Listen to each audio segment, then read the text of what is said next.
রক্তের বদলা নেবে পাকিস্তান, এমন হুঁশিয়ারি দিয়েছেন দেশটির প্রধানমন্ত্রী শাহবাজ শরীফ। কাশ্মীর ইস্যুতে পুরোপুরি যুদ্ধে জড়িয়ে পড়েছে ভারত পাকিস্তান। ভারতের অতর্কিত হামলার পরপরই পাল্টা হামলা চালিয়েছে পাকিস্তান। ভারতের অপারেশন সিঁদুরের পর জম্মু ও কাশ্মীরের নিয়ন্ত্রণ রেখায় পাকিস্তান সেনাদের গুলিতে অন্তত 9 জন নিহত এবং আরও 27 গ্রামবাসী আহত হয়েছেন। ভারত যুদ্ধ করে ভারত শেষ হয়ে যাবে, ভারত খণ্ড বিখণ্ড হয়ে যাবে। এই যুদ্ধে ভারত ছুটতে পারবে না, আর পাকিস্তান তারা ছাড়বে না। ভারতের ক্ষেপণাস্ত্র হামলার পাল্টা জবাব দেওয়ার অনুমতি পেল পাকিস্তানের সামরিক বাহিনী। পাকিস্তানের দালালি বেশি করবেন না। সুযোগ দিবেন। ভারত এবং পাকিস্তানের মধ্যকার যে যুদ্ধ হচ্ছে, সেই যুদ্ধের একমাত্র ইন্ধনদাতা হচ্ছে আপনি, এবং আপনার নামে ভারতীয় আইনে মামলা করা দরকার। আমি আপনার জিব্বা কেটে দরকার। আপনি লাগামহীন কথা বলতে বলতে আপনার জিব্বা বড় হয়ে গেছে। আসসালামু আলাইকুম দর্শক, নতুন একটা নিউজে আপনাকে স্বাগতম। প্রিয় দর্শক, ভয়াবহ যুদ্ধে জড়িয়ে যাচ্ছে ভারত পাকিস্তান। কাশ্মীরের নিয়ন্ত্রণ রেখায় ভারত পাকিস্তানের সংঘর্ষ চলছে। ভারতের 3টি শহর উড়িয়ে দিল পাকিস্তান। পাক সেনাদের গুলিতে 9 ভারতীয় নিহত। রক্তের বদলা নিতে মরিয়া পাকিস্তান। ভারতে ভয়াবহ হামলার ছক কষল পাকিস্তানি সেনাবাহিনী। 24 ঘন্টার মধ্যে নরেন্দ্র মোদীর দাঁত উপড়ে ফেলার হুঙ্কার। এদিকে রিপাবলিক বাংলার সাংবাদিক ময়ূক রঞ্জনকে ব্যাপক গণধোলাই, ভিডিও ভাইরাল। অপরদিকে ঝাঁকে ঝাঁকে বিমান নিয়ে ভারতের দিকে ধেয়ে আসছে পাকিস্তানি বিমান বাহিনী। ভয়ে দিশেহারা নরেন্দ্র মোদী। দিক বিদিক পালাচ্ছে ভারতীয় সেনারা। ভারত পাকিস্তান যুদ্ধের সর্বশেষ আপডেট নিয়ে করা আমাদের আজকের ভিডিওটি অত্যন্ত গুরুত্বপূর্ণ। ভিডিওটি শুরু থেকে শেষ পর্যন্ত ধৈর্য সহকারে দেখে একটি লাইক দিয়ে সবাইকে শেয়ার করে দিন। আমাদের চ্যানেলে নতুন হলে চ্যানেলটি সাবস্ক্রাইব করে পাশে থাকা বেল আইকনে ক্লিক করে রাখুন। আমাদের ভিডিওটি আপনি বাংলাদেশের কোন জেলায় বসে দেখছেন বা শুনছেন সেটি অবশ্যই কমেন্ট বক্সে কমেন্ট করে জানিয়ে দিতে ভুলবেন না। ভারতের অপারেশন সিঁদুরের পর জম্মু ও কাশ্মীরের নিয়ন্ত্রণ রেখায় পাকিস্তান সেনাদের গুলিতে অন্তত 9 জন নিহত এবং আরও 27 গ্রামবাসী আহত হয়েছেন। বুধবার এই খবর নিশ্চিত করেছে ভারতের বার্তা সংস্থা পিটিআই। এদিন পুলিশ এবং প্রত্যক্ষদর্শীরা রয়টার্সকে জানিয়েছেন, কাশ্মীর সীমান্তের নিয়ন্ত্রণ রেখা জুড়ে প্রতিবেশীদের মধ্যে দিনভর তীব্র গুলি এবং ভারী গোলা বিনিময় হয়েছে। এতেই ঘটেছে এই হতাহতের ঘটনা। আহতদের স্থানীয় হাসপাতালে ভর্তি করা হয়েছে। এদিকে গোলার আঘাতে লন্ডভন্ড হয়ে গেছে বেশ কিছু বাড়িঘর। এতে করে আতঙ্কিত হয়ে পড়েছে এলাকাবাসী। পাকিস্তানের নিশানা করা স্থাপনার মধ্যে বেশিরভাগই ছিল আবাসিক ভবন। একই সাথে এদিন ভারতের কাশ্মীরের আখনুর এলাকায় বিধ্বস্ত 2টি ভারতীয় যুদ্ধ বিমান থেকে ধোঁয়া উঠতে দেখা গেছে। পাকিস্তানের গোলার আঘাতে লন্ডভন্ড হয়ে গেছে ভারতের ওই বিমান। কাশ্মীর ইস্যুতে পুরোপুরি যুদ্ধে জড়িয়ে পড়েছে ভারত পাকিস্তান। ভারতের অতর্কিত হামলার পরপরই পাল্টা হামলা চালিয়েছে পাকিস্তান। যুদ্ধের সকল প্রস্তুতি সম্পন্ন করতে সশস্ত্র বাহিনীর সাথে জরুরি বৈঠকও করেছে পাকিস্তানের প্রধানমন্ত্রী শাহবাজ শরীফ। বৈঠকের পর যে কোনো মুহূর্তে হামলা চালানোর সব অনুমতি পেয়ে গেছে পাকিস্তানের সশস্ত্র বাহিনী। পাকিস্তানের পাল্টা হামলার পর ভারতের সীমান্তে কড়া নিরাপত্তা বলয় তৈরি করেছে নরেন্দ্র মোদী সরকার। পাকিস্তানের পাশে এসে দাঁড়িয়েছে তুরস্ক ও চীন। তবে কি ভয়াবহ যুদ্ধে জড়িয়ে যাচ্ছে ভারত পাকিস্তান? পাকিস্তান বলছে, জাতিসংঘ সনদের 51 নম্বর অনুচ্ছেদ অনুযায়ী আত্মরক্ষার অধিকার প্রয়োগ করে পাকিস্তান নিজস্ব পছন্দ মতো সময় ও স্থানে এই আগ্রাসনের উপযুক্ত জবাব দেওয়ার অধিকার সংরক্ষণ করে। পাকিস্তানের পাল্টা হামলায় ভারতের নিহতের সংখ্যা ক্রমেই বাড়ছে। বুধবার সকালে বিভিন্ন গণমাধ্যমে জানানো হয়েছিল, পাকিস্তানের পাল্টা হামলায় ভারতের 10 জন নিহত হয়েছে, আহত হয়েছে 32 জন। তবে বিকেল গড়াতে সেই সংখ্যাটা বেড়ে দাঁড়িয়েছে 15 জনে, আর আহত 43 জনের অবস্থাও বেশ গুরুতর। ভারতের সেনাবাহিনী জানিয়েছে, ভারত নিয়ন্ত্রিত কাশ্মীরের পঞ্জু ও তান্দরের বেসামরিক এলাকায় গোলাবর্ষণ করছে পাকিস্তান।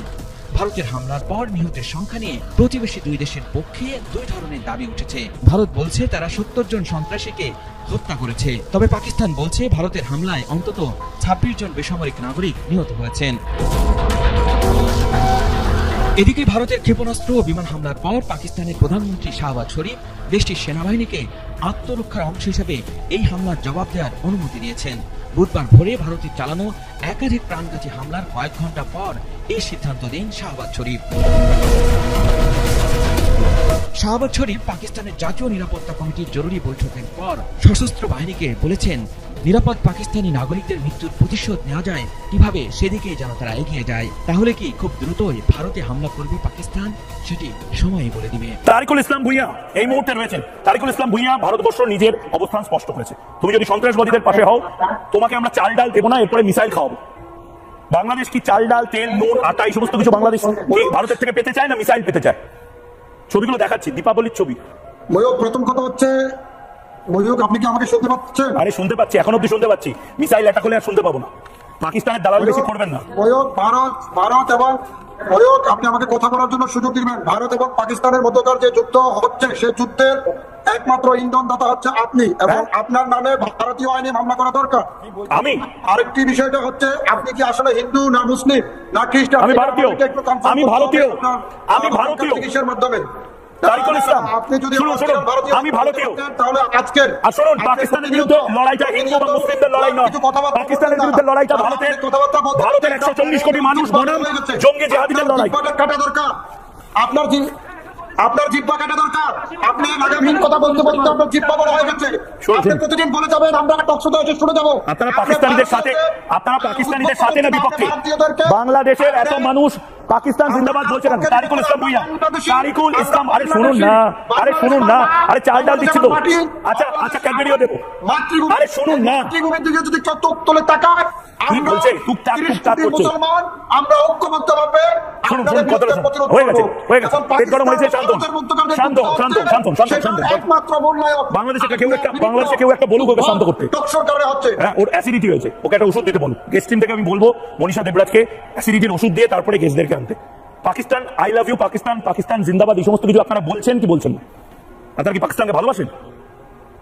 আমরা বাংলাদেশী, আর বাংলাদেশের মাতৃভূমি রক্ষা করা দায়িত্ব। পাকিস্তান আপনাদের শত্রু না বন্ধু? পাকিস্তান আপনাদের শত্রু না বন্ধু? পাকিস্তান আপনাদের শত্রু না বন্ধু? তারিকুল ইসলাম ভুইয়া, পাকিস্তান আপনাদের শত্রু না বন্ধু?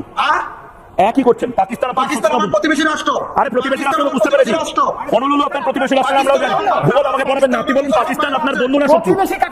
পাকিস্তান আপনার বন্ধু না শত্রু? আপনি আগে বলুন। আপনি মুসলমান না হিন্দু? আমি ভারতীয়, আমি গর্বিত সনাতনী, আমি হিন্দুস্তানের নাগরিক। ভারতীয় কোনো শব্দ নাই। আপনি কি খ্রিস্টান? ভারতীয় কোনো শব্দ নাই। আপনি খ্রিস্টান না হিন্দু? আপনাকে কনফার্ম করতে হবে। আপনি আসুন দাদা, আপনি কলকাতা শহরে সাইকিয়াট্রি ডিপার্টমেন্টে ভর্তি করবো, ভালো চিকিৎসালয় আছে। আপনি আমাকে লাস্ট একটা কথা বলুন, বাংলাদেশে এত কাছে কেন? বঙ্গবন্ধু শেখ মুজিবুর রহমান, বেগানে শাদি মে আব্দুল্লাহ দিবানা, বাংলাদেশে কি এসে যাচ্ছে? বাংলাদেশের তারিকুল আপনি প্রতিনিয়ত উদ্ভট কথাবার্তা বলেন। শুনুন না, চা খাবেন? চা খাবেন? তারিকুল 7 মিনিট লেগেছিল পাকিস্তানে ঢুকতে। চা খাই না, আমি কফি খাই। হ্যাঁ, কফি খান, কফিও পাঠাবো ভারতবর্ষ থেকে। 7 মিনিট লেগেছিল পাকিস্তানে ঢুকতে, 5 মিনিট লাগবে বাংলাদেশে ঢুকতে।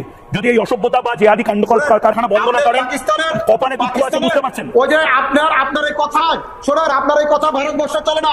পাকিস্তানের একটা লোগো চিনতে পারবে না, বরং দুই দেশের মধ্যে যুদ্ধের যে মানুষের হতাহতি হচ্ছে এর বিরুদ্ধে ভারতীয় আইনে আপনার বিরুদ্ধে আইনানুগ ব্যবস্থা নেওয়া দরকার। পুরো ভারতবর্ষকে উস্কে দিচ্ছেন আপনার হিন্দুদের। ভারতের ক্ষেপণাস্ত্র হামলার পাল্টা জবাব দেওয়ার অনুমতি পেল পাকিস্তানের সামরিক বাহিনী।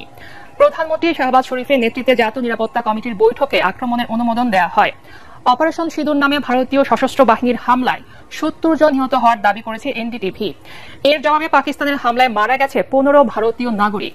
এছাড়া ভারতীয় একটি চেকপোস্ট ও সেনাবাহিনীর একটি ব্রিগেড, সদর দপ্তর ধ্বংস এবং 5টি যুদ্ধবিমান ভূপাতিতের দাবি করেছে ইসলামাবাদ। এদিকে আজাদ কাশ্মীরের সফল অভিযানের জন্য ভারতীয় সামরিক বাহিনীকে ধন্যবাদ জানিয়েছেন ভারতের প্রধানমন্ত্রী নরেন্দ্র মোদী। বিস্তারিত শরীফুল ইসলামের প্রতিবেদনে।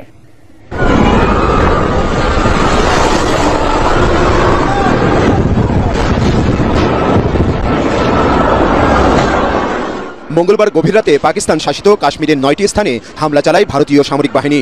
মাত্র 25 মিনিটে তারা অন্তত 24টি ক্ষেপণাস্ত্র ছোড়ে পাকিস্তানে। ভারতের 3 বাহিনীর এই আক্রমণ আকাশ প্রতিরক্ষা ব্যবস্থার মাধ্যমে শক্তভাবে প্রতিরোধ করে পাকিস্তানের সশস্ত্র বাহিনী।